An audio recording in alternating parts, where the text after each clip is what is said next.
Même qualité d'élaboration. La solution n'est pas chaque fois comparable. La phobie, par exemple, offre au sujet la possibilité de projeter sur l'objet externe, phobogène, une part de l'angoisse et de l'agressivité qui lui est liée. La peur de l'objet est une façon de maintenir un lien avec lui et de traiter en même temps la question de la destructivité. L'angoisse est fixée sur un objet externe, mais l'objet est intériorisé, ce qui constitue la meilleure façon de ne pas le perdre. Le sujet entretient avec lui des relations de conflictualité, voire de désir, si l'on considère que dans l'élaboration phobique, le sujet craint inconsciemment ce qu'il désire inconsciemment. La peur de l'objet est ici l'expression du désir, amour et ou haine pour lui. La dimension oedipienne est fortement présente. Sujet et objet sont clairement distingués au prix de cette fixation anxieuse. Avec la dépression, la fragilité narcissique est au premier plan. L'élaboration semble plus longue, plus difficile, plus coûteuse pour le sujet, et elle masque à ses propres yeux son désir en retournant contre lui l'agressivité qui est destinée à lui. Mais, sauf lorsque la dépression se dégrade en mélancolie, lorsque le travail de la dépression échoue, le sujet, comme dans la phobie, s'appuie sur cette solution pour se construire. L'objet construit le sujet. On peut même parler des bienfaits de la dépression, comme l'a dit Pierre Fédida, si l'on pense que c'est un temps que le sujet se donne à lui-même pour trouver à son rythme, à vrai dire c'est plutôt celui de son inconscient, la solution de ses conflits internes.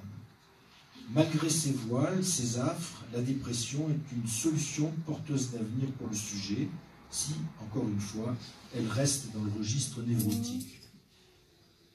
Avec la dépendance, la nécessité de recourir à un objet externe révèle la fragilité narcissique, la faillite de la négociation entre soi et l'autre, entre investissement narcissique et investissement objectif. C'est la très forte pression pulsionnelle qui ne trouve pas de défense interne suffisante pour la mettre à distance ou pour médiatiser la demande de satisfaction qui contraint le sujet à trouver cet expédient. Le sujet ne semble se tenir qu'en s'appuyant sur cet étayage. L'aspect prothétique est manifeste. L'objet a du mal à s'intérioriser. L'objet de dépendance, parce qu'il est trop accroché au corps, ne remplace pas l'objet transitionnel qui, lui, n'a pu se mettre en place. La dépendance établit un circuit court de satisfaction sans en passer par l'autre. Il y manque l'espace du jeu, l'espace de l'illusion, de l'hallucination entre soi et l'autre. Mais cet objet ersatz, cette prothèse de relation, semble faire l'affaire pour le sujet s'il accepte d'en être totalement dépendant. L'objet de dépendance calme l'angoisse en suturant le manque, mais se paye au prix de la dépendance que le sujet doit à cet objet. L'objet est toujours un objet partiel dans ce cas, un objet que le sujet ne peut promouvoir à la dimension d'un autre. La solution addictive la classe nettement du côté des états limites, où l'incertitude identitaire domine le tableau, la conflictualité psychique y est embryonnaire. De ce point de vue, la solution addictive ressemble à la solution perverse. L'objet addictif est proche de l'objet fétiche. Quant à la perversion, précisément, elle donne au sujet l'illusion de la solution parfaite, en faisant l'économie de l'angoisse de la perte, de la souffrance que peut représenter le désir comme expression du manque. Elle donne au sujet l'illusion de la toute-puissance et de la complétude narcissique.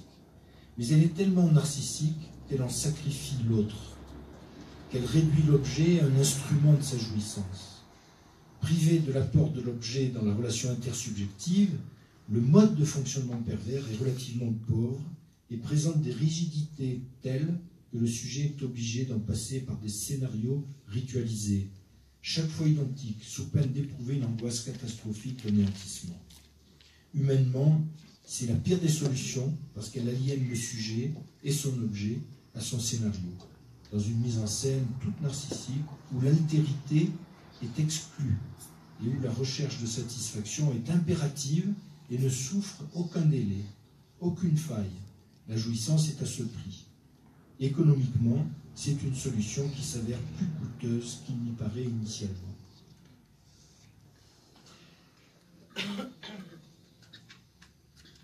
Est-ce que Simone, tu es prête pour traduire quelque chose comme ça à la volée?